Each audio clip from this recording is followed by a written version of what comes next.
Hey everyone! Welcome to episode number 1 of Confessions of a College Commuter with yours truly, Sammy. My confession for this episode is that I have been snacking awfully too much, and I have been scared that I'm approaching the famous Freshman 15. Freshman year involves many new experiences, new freedoms, and for some, the infamous Freshman 15. Now, if you are a freshman yourself, or someone who has been through freshman year, you may wonder, where does that weight magically appear from? Is it the food, or is there more to it? Well, I'm here to tell you that there is much more that goes into why some of us freshmen develop an extra 15 pounds, and how stress, independence, and comfort food all work together to aid in this sudden weight gain. Today, we are going to be diving into the psychological effects behind comfort food and how it can affect some freshmen to gain an extra 15.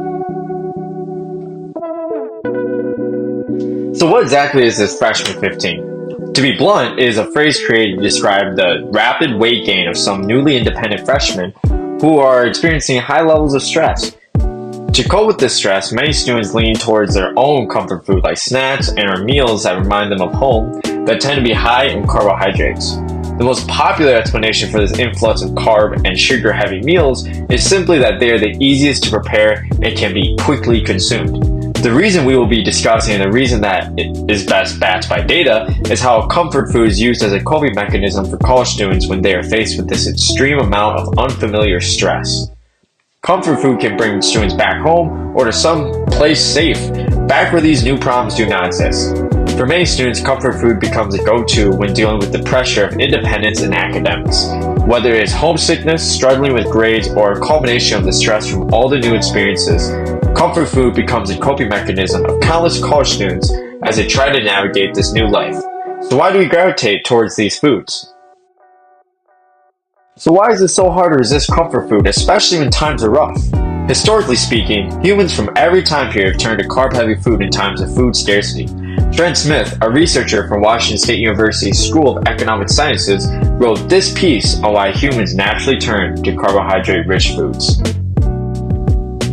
First of all, our peculiar psychological reaction to carbohydrates suggests that the ingestion of carbohydrate-rich foods is interpreted by our bodies as an indicator of food scarcity. This naturally leads one to ask why or how such a response might have evolved. This question, in turn, can be tentatively answered with suggestive evidence from anthropology that carbohydrate-rich, nutrient-poor foods were consumed primarily during times of extreme food scarcity in the pre-industrial world. So perhaps it made sense that a carbohydrate-rich diet is, as some argue, uniquely fattening. Our bodies interpret starchy foods as indicative of extreme food scarcity because this is what such a diet would have indicated over the course of human evolutionary history. From this quote, Smith clearly highlighted why people lean towards carb-heavy foods from a scientific perspective. You may be wondering, what does this necessarily have to do with the Freshman 15? As Smith notes, there is a growing body of evidence suggesting that stress increases the desire for specific classes of food, sweets and starches, and, to a somewhat lesser extent, fats, end quote. He adds that college students in particular experience this shift in eating habits as a result of the pressures of academic life and social challenges. This explains why many freshmen faced with stress from their new environment may reach for comforting high-carb and sugary foods, leading to the notorious Freshman 15. I will leave Smith's writing in the description of this podcast if anyone wants to check it out. You may be asking yourself, if history shows it is natural, what is there really to worry about?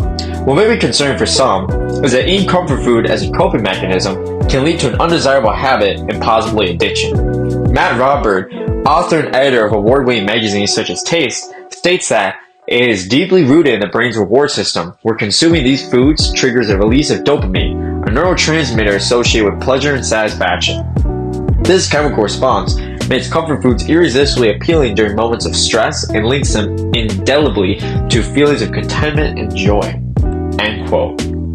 Triggering that dopamine receptor too much is where the concern rises.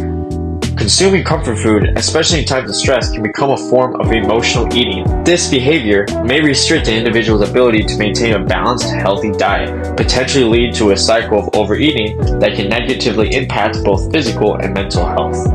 I will leave Matt Roberts' article on comfort food below in the description of this podcast. It's actually really easy to read. I would suggest it. Whether you are a freshman yourself or someone who has been through freshman year, you now know why you may be experiencing or have experienced the freshman 15. Although that does not mean this episode is irrelevant to you once you're done with freshman year, stress will follow you everywhere in life and so will your favorite foods. If you were to take anything away from this episode, know that it is very common to get caught up in just eating your own comfort food and ignoring the rest of your diet. But to be healthier and less stressed in the long run, having a balanced diet and eating your comfort food in moderation is key. Just know that there is nothing to worry about. And to show that, here are a couple freshmen and their own comfort foods.